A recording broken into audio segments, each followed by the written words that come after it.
Hey guys, it's Brian with Turp Mechanic. I want to talk to those of you guys who live in southern warm states, places that don't get very cold. Most of you guys don't grow grasses that we call cool season grasses. We call them warm season grasses. And if you've got a warm season grass in those areas, or maybe in the transition zone, and you've got a dirt spot, like a bare spot, some area of your lawn that is not covered in grass, and you want to fix it, you don't have to go buy seed. You don't have to go through the crazy process of seeding a warm season lawn. I'm going to show you how to do this really quickly. You can fix a bare patch really fast without really buying anything if you don't want to. Let me show you. So before I get to it here, you see I've got pretty good coverage of everything in my lawn. Now over here, I've got a whole bunch of bare dirt. Now, I could demonstrate this entire process right here on this bare dirt, but I'm going to be putting seed down here of buffalo grass. It is a warm season grass that can also be grown in a cool season territory. Unrelated video, subscribe if you want to learn more about that. To demonstrate this, I'm going to go into my predominantly Bermuda grass lawn, which is a warm season grass, and I'm going to show you this in a pot. So this is a pot of sterilized soil. This is lawn soil. This is the exact soil that's in my grass. I actually dug it out, sterilized it, stuck it in the pot, prepared it for you just for this demonstration. Now, I did amend this, so I put some worm castings in here, and I put a little bit of slow release, organic, natural sourced fertilizers in here, so stuff that will become available to plants a couple of months from now. But for the most part, this is 100% lawn soil, not from a bag at the store, but from my lawn. You can just dig it out. So what we're going to do is you're going to find a patch of your lawn that actually looks really good. Look at this spot right here. Now from here, we're going to grab our rake, just a regular old rake. You could use a fancy one like this, or the whatever you happen to have in your garage, and you're going to rake this little spot.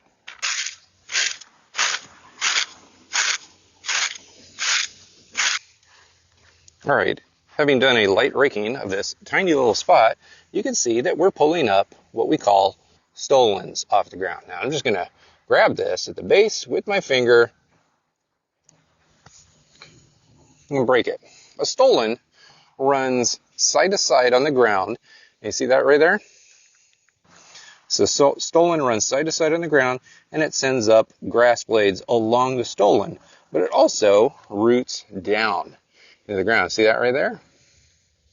That's a root going down, and I don't know, some of these are roots. But the thing is, the nodes here along this stolon can root down, or they can leaf up. So we're going to grab I don't know, you could just use your fingers, or you could grab some scissors and just trim some of these stolons off. Now, if you don't really have a nice patch of grass, you could go along to the edges of your lawn and do the same thing with a pair of scissors. Let me show you.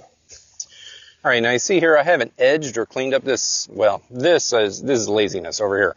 But this edge right here, I've left it untrimmed. I haven't edged this in a long time for the purpose of this video, just to kind of show you what you can do. If you allow your warm season grass to just not get edged and to kind of overgrow over the side of your sidewalks or driveways, you're going to find these stolons just creeping out over the edge. And you come in here with some scissors and you can just trim them off, as many as you want. You can get a collection of a lot. Look at this right here. And this one has re-rooted down into the wrong side of the bed.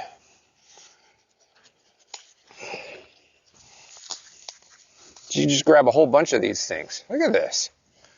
Look how long that is. These stolons can get really meaty, really fast, really long, and this is what we want. We just want a whole bunch of these things. So it depends on how large of an area that you have a bare spot on your lawn, but the more of these you grab, the better.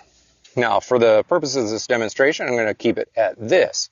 But we're talking like if you had an entire, like, I don't know, let's say 500 square foot section of really thin grass, and the rest of your yard, you had some of these things, you could get like one of those 20-liter totes and just fill it with these sprigs. This is what we call it, sprigs. Sprigs is basically the stolon after you pluck it from the ground and remove it. It's called a sprig. Now, with our sprigs in hand, For my demonstration, I'm just using this pot, which is, I don't know, about a cubic foot or so. Sprigs, when they're fresh, like I just plucked this off like 2 minutes ago, when they're fresh, they will re-root back down. Now, they're not going to re-root back down unless they are touching the dirt at a node. A node is each one of these little, just obvious spots. Node, node, node, node, node. So it's got to be touching the soil there. So how do we do that? Take your bare dirt spot and either get yourself a bag of peat moss to cover it up. So basically you pull peat moss that you get from any garden store or Home Depot, you cover it up, or you can come out there with a rake or some sort of hoe, garden hoe, or any other tool that you could just dig into the upper layer of your soil, pull it off to the side, and you grab your sprig, you set it down, and then just cover it up. That's literally it. It's this simple. And you kind of tamp it down. You can do this with your foot. You could do this with a tool, depending on how big the area is. It doesn't make sense to go buy a tool, but if you've got a gigantic area, go buy a tamping tool or a lawn roller. But this is all you got to do. You grab all of these sprigs, and you're just going to, one by one, just kind of lay them down. Cover them up.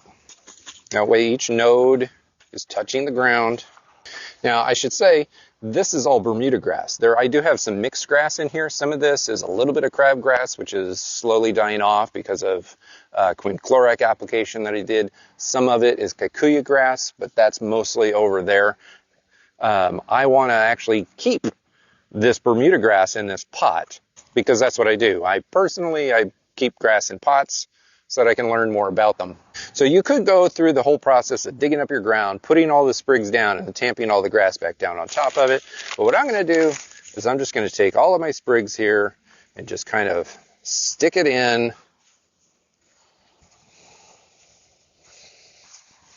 Kind of press. In the lawn, I'd be using my foot. I'm going to go ahead and cover this up. You're mostly going to be covering this up with about 1/4 inch of material. You don't have to cover it at all, but you're just going to get much better coverage if you cover it well. The thing is, worm season grasses, every worm season grass out there has stolons. Some of them have rhizomes, but they all have stolons. So as you're scraping the ground, you pull those stolons up. Every single one of them does. They're all very aggressive. Some more aggressive than others. But because they're aggressive, a lot of the energy used to grow the plant is actually stored in the stolon. Not just the root underground, but in the stolon. So if you pluck that stolon off fresh, it's going to have all of the stuff in it to just regrow.